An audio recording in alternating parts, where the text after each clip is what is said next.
Hello friends, मैं आजाद sir आपका अपना यूट्यूब चैनल आर्ट्स बाय आजाद सर में स्वागत है। दोस्तों, आज का ये जो वीडियो आपके सामने है जिस पे लिखा हुआ है कि सोवियत संघ के विघटन का परिणाम क्या था।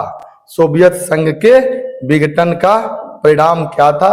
यहाँ से दोस्तों हम लोग बात करते हैं कि हम क्लास 12 में आज आपको बात करने वाले हैं। दो ध्रुवीयता के अंत में छठा लेक्चर हमारा है और आज का लेक्चर आपके लिए बहुत ही ज्यादा महत्वपूर्ण होने वाला है। जितना भी कहा जाए दोस्तों इस एग्जाम के देर में, इस बार के सेशन के लिए उससे ज्यादा कहीं ये चैप्टर इंपॉर्टेंट बन रहा है। ये पॉइंट जो इस बार हम लोग आज करने जा रहे हैं जिसका नाम है सोवियत संघ का परिणाम, यानी विघटन हो चुका था, उसका परिणाम क्या निकला, ये आपके लिए सबसे ज्यादा इस बार क्या है, इंपॉर्टेंट है। तो चलिए हम दोस्तों देखते हैं कि इसका परिणाम क्या निकल रहा है। ठीक है, सोवियत संघ के विघटन जो हो गया उसका रिजल्ट क्या निकला, परिणाम क्या निकला। तो दोस्तों सबसे पहला पॉइंट याद रखिएगा, बहुत ज्यादा आपके लिए मैं दावे के साथ कह सकता हूं कि इस बार मिड टर्म का पेपर हो दोस्तों, या आपका प्री बोर्ड का पेपर हो, या यहां तक कि मैं फाइनल के पेपर तक अगर ये बच करके क्वेश्चन चला गया तो निश्चित तौर पे आपको इस बार बोर्ड के एग्जाम में ये आएगा कि जब सोवियत संघ का विघटन हो गया, उसका पतन हो गया, तो उसका रिजल्ट क्या निकला, अर्थात इसका परिणाम क्या निकला। तो दोस्तों देखिएगा, आपके लिए बहुत ज्यादा ये महत्वपूर्ण ये वीडियो होने वाला है। ये चूंकि हमने इसको बहुत ही कम समय में बनाने का प्रयास किया है, छोटा में पढ़ेंगे इसलिए हमने सिर्फ और सिर्फ एक हेडिंग इसमें लिया है, इसके परिणाम की बात की है। तो दोस्तों पहला परिणाम इसका ये निकला कि शीत युद्ध की समाप्ति हो गई।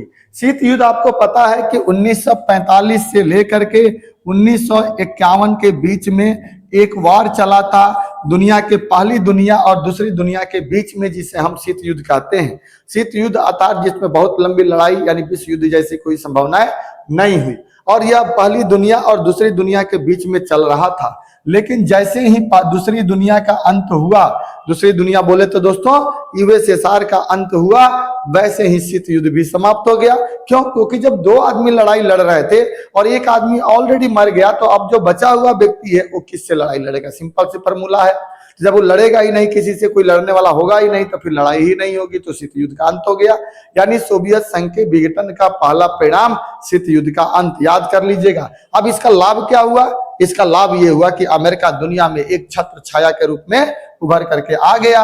अब दूसरी पॉइंट्स बनेगी कि विश्व राजनीति में अमेरिका का वर्चस्व स्थापित हुआ। इस समय बिल क्लिंटन यहाँ के राष्ट्रपति हुआ करते थे, उन्होंने एक बात कही थी कि अब दुनिया में एक नई व्यवस्था चालू होगी जिसे हम विश्व की नई व्यवस्था कहेंगे। और यहीं पर दोस्तों अभी सोवियत संघ की पूरी तरह से पतन की घोषणा की नहीं गई थी 1991 में, तब कर दी गई थी, लेकिन 1990 में नहीं की गई थी। तब तक 1990 में प्रथम खाड़ी युद्ध होता है और वहां पे अमेरिका अपनी ताकत को दुनिया को दिखाने में लग जाता है कि अब अगर कोई बचा है तो दुनिया का सबसे बड़ा ताकतवर मैं ही बचा हूं, और अब जो होगा वो पूरी दुनिया देखेगी कि अमेरिका कैसे करेगा, और अमेरिका के इशारे पे ही दुनिया अब चलेगी, जिससे हम नई विश्व व्यवस्था का नाम देंगे। तो अब अमेरिका में क्या हो गया, अमेरिका का वर्चस्व हुआ, यानी अब यहीं से एक ध्रुवीय विश्व की शुरुआत हो गई। क्या हो गई दोस्तों? एक ध्रुवीय विश्व की शुरुआत हो गई। क्या हो गया दोस्तों? एक ध्रुवीय विश्व की शुरुआत हो गई। ठीक है दोस्तों, दूसरा पॉइंट हो गया, ये परिणाम निकला, यानी शीत युद्ध समाप्त हो गया, अमेरिका का वर्चस्व स्थापित हो गया, एक ध्रुवीय विश्व बना। तीसरा, नए देशों का उदय निश्चित तौर पे होगा, क्योंकि देखिए यूएसएसआर में दोस्तों 15 देश थे। 15 देश मान लीजिए अगर टूट गए, बिखर गए, तो ये तो 15 देश पहले एक व्यक्ति के नाम से जाना जाता था ना, यूएसएसआर के नाम से, एक संगठन के तौर पे। अब मान लीजिए कि इसमें से सब टूट टूट के अलग निकलने लगे। पहले मान लीजिए 3 देश अलग निकल गए, फिर 3 देश अलग निकल गए, फिर 4 देश अलग निकल गए, 5 जो थे वो भी अलग निकल गए। तो अब इस प्रकार से देशों की संख्या तो बढ़ गई। तो अब देखिए अब क्या हुआ, नए देशों का उदय भी हुआ। परिणाम ये निकला कि सब देश कहीं ना कहीं किसी न किसी समय जा करके क्या करेंगे, अरे भाई यूएनओ का मेंबर बनेंगे। ये तो कहान सिंपल सी बात है। तो अब बताइए आप, क्या यूएनओ के संख्याओं की संख्या घटी या बढ़ गई? निश्चित तौर पे यूएनओ की संख्या क्या होगी, बढ़ जाएगी, सदस्यों की संख्या में बढ़ोतरी हो गई। ठीक है, तो तीसरा पॉइंट समझ में आ गया, यानी तीसरा पॉइंट क्या हुआ नए देशों का उदय हुआ। ठीक है, नए देशों का क्या हुआ, उदय हुआ। ठीक है दोस्तों, आगे क्या होता है, अगला, लोकतंत्र एवं पूंजीवाद की श्रेष्ठता पर मोहर लग गई। किस पर मोहर लग गई, लोकतंत्र के ऊपर मोहर लग गई, क्योंकि अब क्या होगा, अब ये तय हो गया कि लोकतंत्र ही दुनिया का सबसे बेहतर एक विकल्प हमारे पास बचा हुआ है, इससे दूसरा कोई विकल्प हमारे पास नहीं है। और पूंजीवाद की श्रेष्ठता हो गई, क्यों, क्योंकि तानाशाही का अंत हुआ।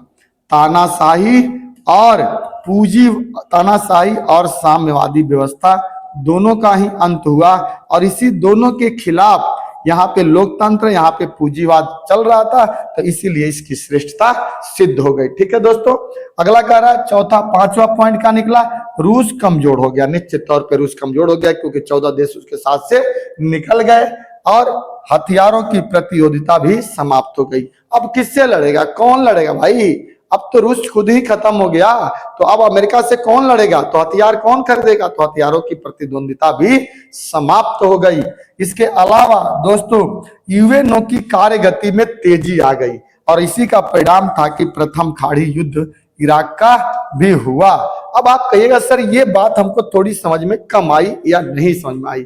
देखिए, इसको कम या नहीं समझने के पीछे वजह क्या था, इसका सिंपल सा फॉर्मूला, आपको इसको ऐसे समझिए कि जब यूएनओ में 5 लोग थे, जिन्हें 5 लोगों को क्या मिला था, वीटो पावर मिला था। जब हम लोग पढ़ेंगे, क्योंकि चैप्टर की शुरुआत है और इस यूएनओ के बारे में हमें कब पढ़ना है, चौथे चैप्टर में पढ़ना है, तो हम थोड़ा बता देते हैं कि यूएनओ के जो सुरक्षा परिषद था, उस सुरक्षा परिषद में 15 सदस्य थे, जिसमें से 10 अस्थायी और 5 परमानेंट यानी अस्थायी थे।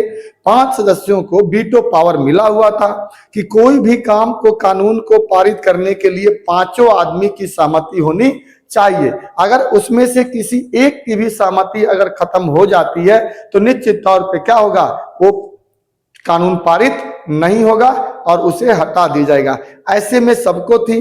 अब अमेरिका से रिलेटेड कोई कानून अमेरिका लेकर के आता था, तो उसके ऊपर यूएसएसआर क्या करता था, वीटो लगा देता था, जिससे कि कार्य रुक जाता था। अगर कोई यूएसएसआर लेकर के आता था कोई कानून किसी चीज को लेकर के, तो उस पर वीटो अमेरिका लगा देता था, जो कि दोनों आमने सामने थे, इसके वजह से वो कार्य रुक जाता था। ऐसे में यूएनओ के कार्यों में गति नहीं दिखती थी, हमेशा कोई ना कोई वजह से रुका रहता था। लेकिन अब तो यूएसएसआर निकल करके अपने घर चला गया, और वहां से वो आने के लिए तैयार नहीं था अमेरिका, रसिया, अब कि अब हम नहीं जाएंगे, 10 साल अपने घर में कैद हो गया। ऐसे में अब अमेरिका के विरोध में वीटो पावर लाने वाला कोई व्यक्ति नहीं था, और इसी वजह से अब कोई भी बात अमेरिका जब लेकर के आ रहा था, तो उसे तुरंत पारित कर दिया गया था, जिसका जीता जागता एग्जाम्पल हमें देखने को क्या मिलेगा, जब इराक ने जब कुवैत पर हमला किया, तो मात्र 3 महीने के अंदर अंदर उस पर एक कमेटी बना करके अमेरिका ने क्या कर दिया, हमला कर दिया, और प्रथम खाड़ी युद्ध की शुरुआत हो गई। इसी बात को यहाँ समझाने का प्रयास किया गया है। ठीक है दोस्तों, अगला देखिए, अगला क्या कह रहा है, अगला कह रहा है दोस्तों कि दूसरी दुनिया का अंत हो गया। निश्चित तौर पे यूएसएसआर का अंत हो गया। जब यूएसएसआर खत्म हुआ, तो दूसरी दुनिया खत्म हो गई। अब कह रहा है कि रूस अब यूएसएसआर का उत्तराधिकारी बन गया, यानी जो यूएसएसआर को यूएनओ में जो अधिकार मिला था, यूएनओ में अधिकार मिला था, वो अब अधिकार किसको खत्म कर दिया गया, खत्म हो गया। अब वो अधिकार इसको नहीं मिलेगा। अब उसका भागीदार कौन बन गया दोस्तों, उसका भागीदार अब रूस बन गया। अब यूएसएसआर खत्म हो गया। विश्व राजनीति में शक्ति का संतुलन ही बदल गया। क्या हो गया, शक्ति का संतुलन बदल गया। किसके पक्ष में चला गया, अमेरिका के पक्ष में चला गया। और अमेरिका के घर में ही तो यूएनओ का मुख्यालय है, और यूएनओ को अमेरिका अपने ढंग से अब चलाने का काम करने लगा। इसके साथ ही साथ दोस्तों, समाजवादी विचारधारा पर प्रतिबंध लगा दिया गया, और पूंजीवादी उदारवादी व्यवस्था का वर्चस्व बढ़ गया। निश्चित तौर पे जिसकी जीत होती है वही अपना बात रखता है, हार वाले को तो हराया ही जाता है। अब जब साम्यवाद हार गया, तो निश्चित तौर पे जीत किसकी हुई, पूंजीवाद। तो दुनिया में पूंजीवाद का वर्चस्व हुआ। शॉक थेरेपी को अपनाया गया। क्या लाया गया दोस्तों, शॉक थेरेपी को अपनाया गया। शॉक थेरेपी एक नई व्यवस्था थी, जिसे हम ये कह सकते हैं छोटे शब्दों में, अगले वीडियो में हम लोग इसकी चर्चा करेंगे। लगातार आपको दोस्तों हम बताने का प्रयास कर रहे हैं कि अब इसके बाद हम लोग शॉक थेरेपी को ही बात करेंगे। शॉक थेरेपी का सिंपल सा मतलब होता है, एक साधारण शब्दों में आपसे कहा जाए तो इसका अर्थ होता है कि आघात पहुंचाकर उपचार करना, अर्थात साम्यवादी व्यवस्था से पूंजीवादी व्यवस्था में संक्रमण की जो प्रक्रिया होती है उसे ही हम क्या कहते हैं, शॉक थेरेपी कहते हैं। अमेरिका द्वारा इसे WB और IMF, WB प्लस IMF के मार्गदर्शन में यह व्यवस्था चलाया गया था, जो पूंजीवाद का ही दूसरा रूप था जो रूस में लागू किया गया। इसके अलावा दोस्तों अंतर्राष्ट्रीय आर्थिक संस्थानों का महत्व भी बढ़ गया, अर्थात आपने देखा कितना लगभग मान के चलिए कि 11-12 इसका परिणाम हमें देखने को मिला जब USSR का पतन हुआ। तो ठीक है दोस्तों,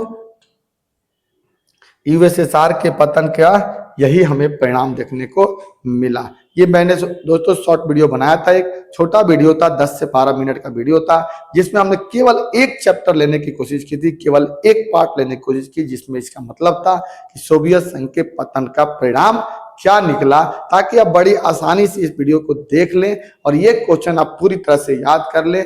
अगर क्लास में आपके इस समय यूनिट टेस्ट होगा तो वहां पर ये क्वेश्चन एक निश्चित तौर पे रहेगा। इसके अलावा वो मिड टर्म का पेपर हो या प्री बोर्ड का पेपर हो, यहाँ तो पूछेगा, और यहाँ से अगर बच कर निकल गया तो निश्चित तौर पर आपको बोर्ड में ये क्वेश्चन पूछा जाएगा कि सोवियत संघ के पतन के बाद उसका परिणाम क्या निकला। दोस्तों अगर आपको वीडियो अच्छा लगे तो आप इसे लाइक करिएगा, शेयर करिएगा, और पहली बार चैनल पे आए हों तो इसे सब्सक्राइब जरूर करिएगा। जय हिंद, जय भारत।